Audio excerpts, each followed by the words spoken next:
Hello everyone, this side Abhishek Thakur and I am the founder of Every Skill Learning Center Bilaspur. If anybody interested in English speaking course, computer courses or English competitive exams preparation, so you can contact with us because here we provide English speaking course, computer course and the competitive exam as well. चलिए चलते हैं अगले आज के topic की तरफ। तो आज के टॉपिक में आज जैसे कि हम कवर करने वाले हैं the agreement of verbs with the noun.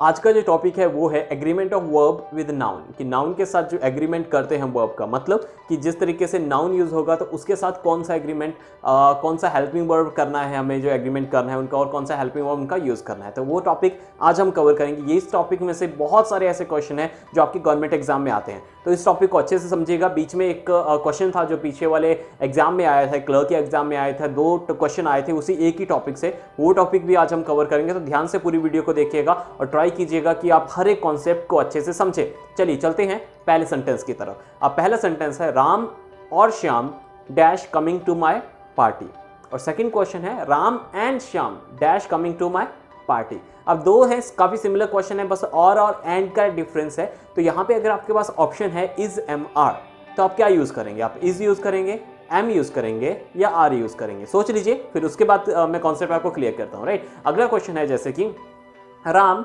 Who is my teacher and mentor dash coming to my party.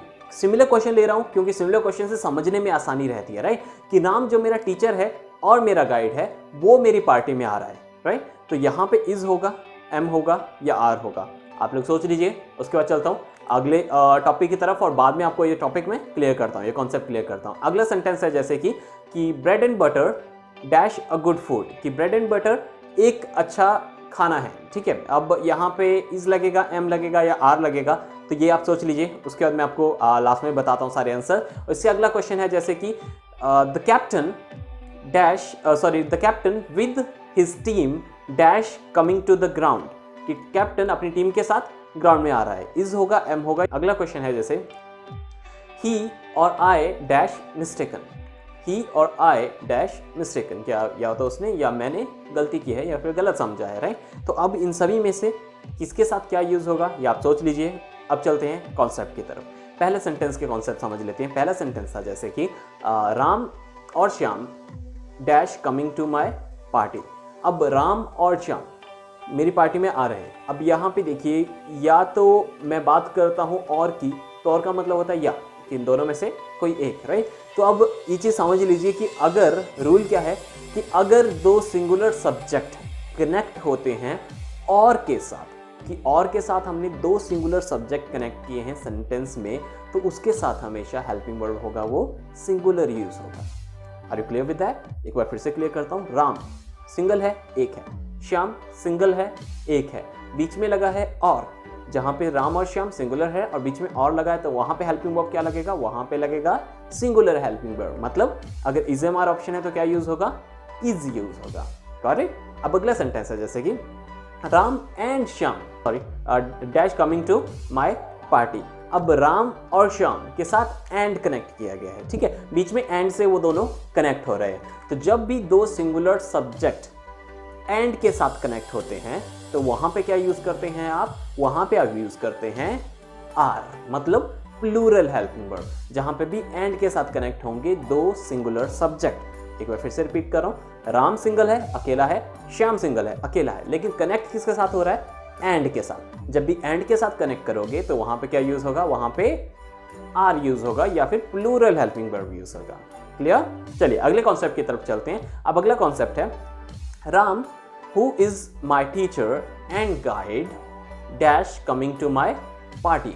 अब राम जो कि मेरा टीचर है और गाइड है। अब यहाँ पे आप देखोगे टीचर और गाइड के बीच में एंड लगा हुआ है, लेकिन आपने क्या चीज ध्यान रखना है कि टीचर और गाइड दोनों किसको बोला गया है? एक इंसान को। जब एक इंसान की क्वालिटीज बताई जाए, एक या एक से ज्यादा क्वालिटीज बताई जाए, तो वहां पे एंड से ही कनेक्ट होगा वो, लेकिन हेल्पिंग वर्ब सिंगुलर लगेगा। वो क्यों? क्योंकि वो एक पर्सन के बारे में बात करें, एक ही पर्सन की 2 क्वालिटीज बताई जा रही है, ना कि वो किसी 2 पर्सन की बात कर रहे हैं। ठीक है, तो सब्जेक्ट एक है, उसकी क्वालिटीज जब 2 बताई जाए तो वहां पे क्या यूज होगा? वहां पे इज यूज होगा या फिर सिंगुलर हेल्पिंग वर्ब यूज होगा। ओके, अब सिंगुलर हेल्पिंग वर्ब से मतलब ये नहीं है कि हमेशा इज यूज होगा। अगर ऑप्शन वॉज और वर है तो क्या यूज होगा, वॉज यूज होगा। अगर हैज और हैव है तो क्या यूज होगा, हैज यूज होगा। ओके, ये चीज क्लियर रखना है। अब अगले सेंटेंस की तरफ चलते हैं। Next sentence is bread and butter dash my favourite food. Bread and butter, अब देखेंगे कि एंड लगा है और ब्रेड और बटर लिखा हुआ है, दो सिंगुलर है और एंड के साथ कनेक्ट है तो क्या होगा। आप सोच रहे होंगे शायद कि आर यूज होगा, लेकिन नहीं। जब भी किसी फूड का नाम, किसी कंपनी का नाम जिसके बीच में एंड लगा है लेकिन वो पूरा डिफाइन एक चीज को कर रहा है, तो वहां पे हमेशा सिंगुलर हेल्पिंग वर्ब यूज करोगे, इज यूज करोगे, वॉज यूज करोगे या हैज यूज करोगे। जैसे कि समझ लीजिए, अब ब्रेड एंड बटर ये एक डिश का नाम बता रहा है, ठीक है, कि ब्रेड एंड बटर क्या है, एक डिश है, तो वहां पे क्या यूज होगा, वहां पे इज यूज होगा। अगर है Maruti Suzuki, Maruti and Suzuki, लेकिन ये एक कंपनी को डिफाइन करते हैं, तो यहाँ पे क्या यूज होगा, Maruti and Suzuki is a good company. Correct, जब भी एंड से कनेक्ट है लेकिन उसका मतलब निचोड़ एक निकल रहा है, एक वर्ड निकल रहा है, या एक डिश डिफाइन करता है, कंपनी को डिफाइन करता है, किसी एक कैरेक्टरिस्टिक को डिफाइन करता है, तो वहां पे हमेशा सिंगुलर हेल्पिंग वर्ब आप यूज करेंगे। ठीक है, इन सभी में कंफ्यूज मत होइएगा। हमेशा एक बार रिपीट कर रहा हूं फिर से ताकि आपको थोड़ा कंफ्यूजन ना हो इसमें। अगर दो सिंगुलर सब्जेक्ट के बीच में और आएगा तो वहां पे क्या यूज होगा, वहां पे आप यूज करोगे इज। सिंगुलर मतलब दो सिंगुलर सब्जेक्ट हैं, वहां पे और से कनेक्ट किया तो सिंगुलर हेल्पिंग वर्ब यूज लगेगी, राइट। दो सिंगुलर सब्जेक्ट कनेक्ट किया एंड के साथ तो वहां पे प्लूरल हेल्पिंग वर्ब लगेगा, मतलब आर लग सकता है, वर लग सकता है या फिर हैव लग सकता है, राइट। अब थर्ड, अगर एक इंसान की दो क्वालिटीज के बीच में एंड लगा है तो इंसान अगर अकेला है तो वहां पे हमेशा सिंगुलर हेल्पिंग वर्ब यूज होगा, क्योंकि उस इंसान को हम बता रहे हैं, राइट। और किसी फूड या किसी कंपनी, दो कंपनीज मिलके जैसे एंड बीच में लगा हुआ है, उसके नाम के बीच में, फूड के नाम के बीच में और कंपनी के नाम, जैसे राजमा राइस हो गया, rajma and rice, rajma rice is a good food, तो वहां पे क्या होगा, सिंगुलर हेल्पिंग वर्ब यूज होगा। Okay, clear. चलिए आगे चलते हैं। अब थोड़े से एडवांस क्वेश्चन आएंगे, जैसे कि ही और आई डैश मिस्टेकन।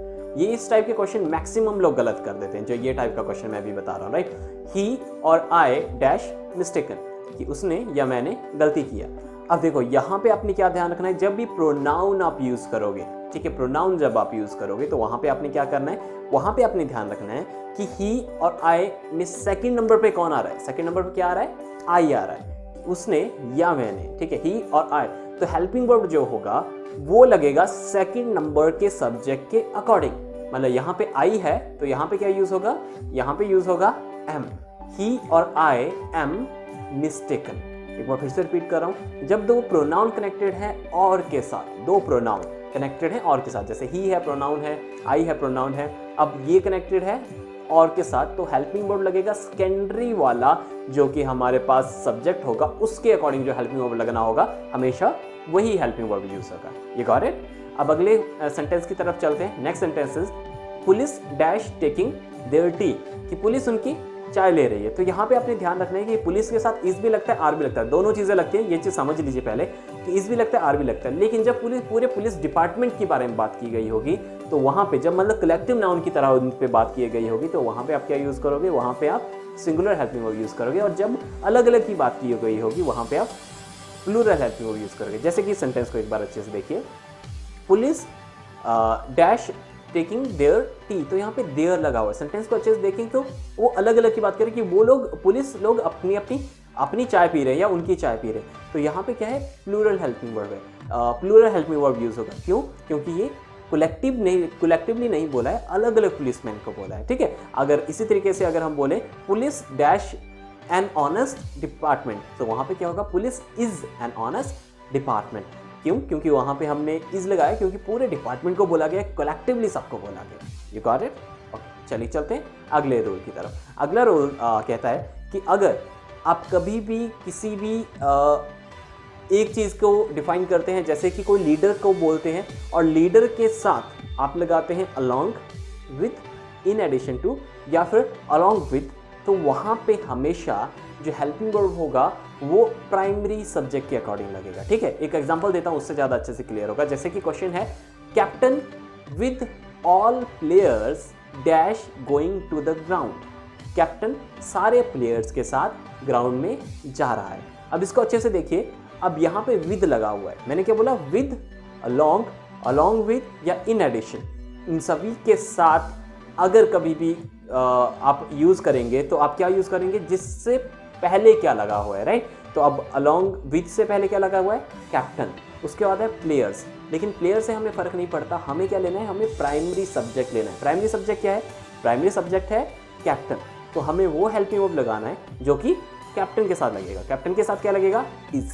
तो यहाँ पे सेंटेंस कैसे बनेगा, captain with his players is going to ground, right. लेकिन अगर इससे उल्टा होता, अगर सेंटेंस ऐसा होता, players with captain dash going to ground, तो वहां पे क्या यूज होता है, वहां पे आर यूज होता है, क्योंकि हमने प्राइमरी सब्जेक्ट देखना है, हमें प्राइमरी सब्जेक्ट देखना है, हमें सेकेंडरी सब्जेक्ट नहीं देखना है। जब विद लगा, अलोंग लगा, इन एडिशन टू लगा या अलोंग विद लगा, इन चारों चीजों के साथ। ओके, क्लियर सकते हैं अच्छे से। ये टॉपिक पूरा कंप्लीट नहीं हुआ है, तो ट्राई कीजिएगा कि इस टॉपिक के अगली वीडियो को देखिएगा, अगली वीडियो के लिए वेट कीजिएगा, और वहां पे इस टॉपिक को मैं पूरे अच्छे से क्लियर करूंगा, राइट। तो चलिए, अगर आपको अच्छा लगा ये वीडियो तो please subscribe to my channel and watch the videos. अगर आपको कॉम्पिटिटिव एग्जाम की तैयारी कर रहे हो, गवर्नमेंट एग्जाम की तैयारी कर रही हो, इंग्लिश में प्रॉब्लम आ रही है, तो इन वीडियोस को पूरा देखिए। इसमें मैं आपका 80 to 90% आपका इंग्लिश का जितने भी डाउट्स होंगे या जितने भी टॉपिक्स आपको गवर्नमेंट एग्जाम में आते हैं वो सारे क्लियर करूंगा। चाहे वो छोटी से छोटी जॉब की बात करें, छोटे से छोटे एग्जाम की बात करें या बड़े से बड़े एग्जाम की बात करें, वहां पे आप सभी के इंग्लिश के जितने भी टॉपिक्स हैं वो सारे मैं आपको क्लियर करने की कोशिश करूंगा। This side Abhishek Thakur signing out from this at this time, and just make sure that you subscribe my channel, share कीजिए दोस्तों के साथ ताकि ज्यादा से ज्यादा लोगों तक ये वीडियो पहुंच सके। Thank you, thanks a lot.